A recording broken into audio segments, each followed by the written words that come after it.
Hey, good morning. It's April 14th. This is the Neuro-Affirming Conversation Hour for outreach and support, or what we lovingly call NACHOS. It is National Dolphin Day. So today we celebrate National Dolphin Day, a day dedicated to honoring one of the ocean's most intelligent, yet playful and sociable creature, the dolphin. Recognized for their playful nature and remarkable cognitive abilities, dolphins have fascinated humans for centuries. So this day not only celebrates these magnificent mammals, but also raises awareness about the challenges they face, including habitat loss and hunting. So in the spirit of our neurodivergent community, let's draw a little parallel between dolphins and our own experience. Dolphins are known for their dynamic, yet sometimes unpredictable movements through the water. Much like how some of us might navigate conversations darting from topic to topic, exploring various tangents and making unpredicted connections. This dolphining, as we like to call it, in dialogue isn't always aimless. It can be a reflection of our unique neural pathways and thought processes. So as we engage in today's conversation, let us embrace our inner dolphin and let's let ourselves embrace the freedom to explore topics organically, understanding that our neurodivergent ways of thinking enrich our discussions and deepen our connections with one another. So let's dive in and celebrate this beauty that is the diversity of thought as we celebrate these dolphins. And I want to start with some quotes. It invites us to rethink what intelligence or even progress really looks like. And Douglas Adams once wrote, "Humans think they're smarter than dolphins because we build cars and buildings and start wars, etc. And all that dolphins do is swim in the water, eat fish, and play around. Dolphins believe that they are smarter for the exact same reasons." And Albert Einstein famously added, "There's no question that dolphins are smarter than humans as they play more." So think about that. Both Douglas Adams and Albert Einstein, different fields, different places, different times, both came to that same conclusion that dolphins, because they share some of our intelligence and our sociability, but because they don't take themselves too seriously, they are the smarter ones. So both of these quotes point us to a deeper truth, that intelligence isn't always about doing more, conquering more, or even creating more. Sometimes it's just about being present and being joyful and being connected. So in a neurodivergent community, we know that value doesn't always look like what the world expects. Sometimes our brilliance shows up in how we wander off topic, follow curiosity, or even dolphin through conversations in a playful, nonlinear way.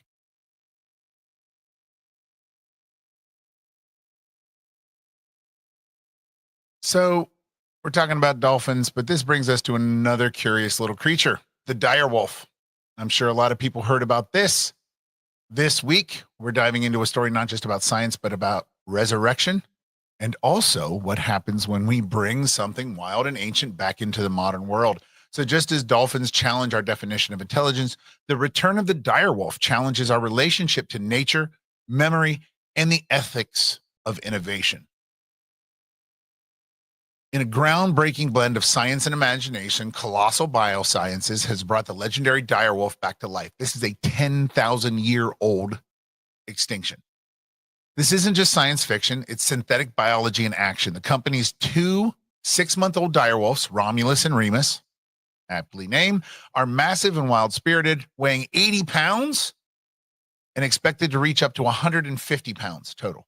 Unlike dogs, they're wary of humans, showing instincts more aligned with ancient wolves than with modern pets. Oh, this is going to go so well. This development raises fascinating questions for us in the neurodivergent community. What does it mean to bring back a creature from the past? How do we balance awe at scientific advancement with the care for the natural world and ethical considerations? And much like neurodivergent people navigating a world not built for us, these wolves are living beings reintroduced into a world that may not understand them, and they surely will not understand this world. So in our NACHOS space, we can reflect on this story, not just as a cool scientific breakthrough, but as a reminder that identity, environment, and adaptation matter deeply for both species and for souls. So a recent study from Dartmouth introduced the TheraBot, an AI-powered therapy chatbot that has shown significant progress in alleviating symptoms of major depression, anxiety, and eating disorders. Over an 8-week clinical trial, participants using TheraBot experienced notable reductions in their symptoms: 51% of depression, 31% for anxiety, and 19% for eating disorders. These improvements are comparable to those observed in traditional outpatient therapy programs. TheraBot operates through a smartphone app, allowing users to engage in conversations about their feelings, and they receive support at any time. This accessibility addresses a critical gap in mental health care, if you think about it, because especially considering there's a shortage of mental health care providers in the U.S., there are approximately 1,600 patients with depression or anxiety for every mental health provider. And let's be honest, they're not open 24/7. So while the potential of AI in mental health care is evident, researchers emphasize the need for further testing and development to ensure safety and efficacy. The goal is not to replace human therapists, but to complement traditional therapy methods, making mental health support more accessible and timely for those in need. So for those of us in the neurodivergent community, innovations like this offer a glimpse into a future where mental health support is more readily available and tailored to individual needs. As we navigate the complexities of mental health care, the integration of AI tools could provide additional avenues for support and understanding. Now, as we explore this evolving landscape of mental health care, where AI companions like TheraBot offer new avenues for support, it's equally vital to consider how our daily choices, such as diet, profoundly impact our overall well-being. So researchers at Radboud University Medical Center and KCMC University in Tanzania underscore this connection, revealing how shift in dietary habits can significantly influence inflammation and metabolic health. A study published in Nature Medicine examined the effects of transitioning between traditional African diets and Western diets on inflammation and immune function. Over a 2-week period, 77 healthy Tanzanian men altered their eating habits. Some switched from that traditional African diet to a Western diet, while others made the reverse change. A third group incorporated a fermented banana drink into their daily routine. Researchers assessed immune system function, blood inflammation markers, and metabolic processes at the study's onset, after the dietary intervention, and again 4 weeks later. The findings were striking. Participants who adopted a Western diet experienced increased inflammation proteins in their blood and a diminished immune response to pathogens. Conversely, those who embraced a traditional African diet and consumed the fermented beverage exhibited reduced inflammation markers. Notably, some of those affected persisted even 4 weeks after the intervention, indicating that short-term dietary changes can have lasting health impacts. So this research highlights the profound influence of diet on our body's inflammation and metabolic processes. But for us in the neurodivergent community, understanding these connections is crucial, because inflammation, and think about bowel and stomach inflammation, can affect both physical, mental, and emotional health. By making informed dietary choices, we can better support our overall well-being and navigate the complexities of our unique neurological experiences. Understanding the profound impact of our diet on our health here on Earth naturally leads us to consider how these principles apply beyond our planet. As humans venture further into space, well-being becomes paramount, and diet plays a crucial role here too. Segue. So researchers have successfully fermented miso, a traditional Japanese soybean paste, aboard the International Space Station, yielding a product with a distinct nuttier flavor compared to its Earth-made counterparts. This experiment demonstrates that fermentation processes can occur in microgravity, potentially expanding the culinary options available to astronauts on long-duration missions. The study involved sending a container of miso ingredients with the ISS, where it fermented for 30 days before returning to Earth for analysis. Despite the unique conditions on space, the miso developed similarly to the Earth-based samples, but with a notable roasted, nutty taste. This finding suggests that the space fermentation could offer astronauts a variety of flavorful and nutritious food options, contributing to improved morale and health during extended space travel. And let's be honest, why did humans ferment things? Yes, to preserve, but also to consume. So it will be new flavors, maybe even a new microbrew. For the neurodivergent community, this research highlights the importance of sensory experiences such as taste and texture in overall well-being as we explore new frontiers, both on Earth and in space. Considering how environmental factors influence our sensory perception and our health is essential. This study opens the door to further discussions about how the role of familiar and comforting foods in maintaining mental and physical health, especially in challenging and novel environments, is vastly important. So we're up in space. We're talking about space. We're talking about miso. We're talking about dire wolves on Earth 10,000 years ago. Let's talk about time travel. At least the science theory of time travel. In a delightfully brain-bending story out of the Boston Globe, Dartmouth physics professor and award-winning author Marcelo Gleiser dives deep into a new theory about time and the possibility that traveling through it may not be as impossible as we thought. Now, don't get your flex capacitor working. I've got one right here. We're not quite at the Doc Brown Back to the Future stage. No need to buy a DeLorean. But what this asks us to consider is, what does time really mean and what is time? So Gleiser looks at this question. And according to him, time isn't necessarily the rigid one, the one-way street that's us, humans. We've been taught that time is a rigid one-way thing. And drawing from quantum mechanics and cosmology, Dr. Gleiser explored the possibility that the past, present, and future may not be as distinct as we think. Instead of viewing time as a strict sequence of events, he suggests it may be more like a complex web, one we can move through in ways science is only beginning to understand.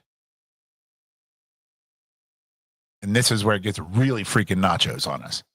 Because if you've ever found yourself suddenly transported to a childhood memory by a smell, or felt tomorrow's anxiety pressing in before today's even had a chance to finish, then guess what? You've time traveled. Sort of. You've time traveled. Gleiser reminds us that we're constantly navigating time, not just physically, but emotionally, mentally, and even spiritually. Imagination, memory, anticipation, nostalgia, all of these are temporal experiences that stretch across the timeline. And for the neurodivergent community, this resonates deeply. Our minds don't stick to the so-called chronological script. We loop, we leap, we relive, we pre-live. We move through thoughts and memories in unexpected ways, sometimes visiting multiple times in a single sentence. As far from being a flaw, that might just be an amazing feat of strength. In fact, Gleiser's theory could be seen as a scientific affirmation that nonlinear associative thinking, the very thing that makes us dolphin through conversations, isn't broken logic, it's quantum logic. It's time-bending genius. And I like that. Tiki Watanga is a Maori phrase that means in our own space and time. But time-bending genius makes me sound like a daggone Time Lord. I'm here for it. All right, to the TARDIS. So what if time travel isn't about building a machine, but about cultivating the awareness that we've already lived across timelines? What if it's about healing from the trauma that we've experienced in life, what if that's kind of a time repair, healing the crack in the space-time continuum? What if dreaming is time play? What if a Nachos episode is your weekly time portal into curiosity, connection, self-care, and self-grace? As Professor Gleiser beautifully puts it, to understand time, you must think outside of it. And here at Nachos, that's something we do naturally. In fact, that's kind of our whole freaking thing.